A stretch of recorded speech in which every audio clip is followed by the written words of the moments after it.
خبر محزن: شرطي يطلق النار على رأسه بواسطة سلاحه الوظيفي بمدينة القنيطرة. إليكم التفاصيل.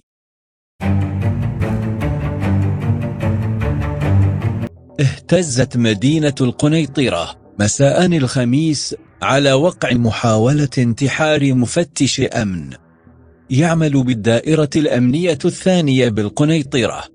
وتفيد بعض المصادر المحلية بأن الشرطي متزوج وله طفلة وحاول الانتحار عن طريق إطلاق النار على رأسه باستعمال سلاحه الوظيفي.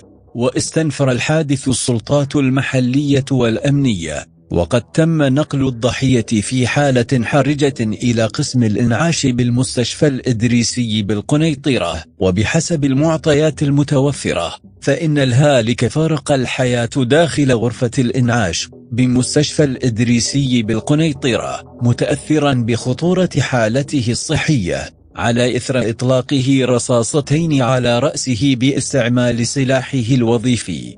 شكرا على المتابعة، ولا تنسوا الاشتراك في القناة ليصلكم كل جديد، والسلام عليكم.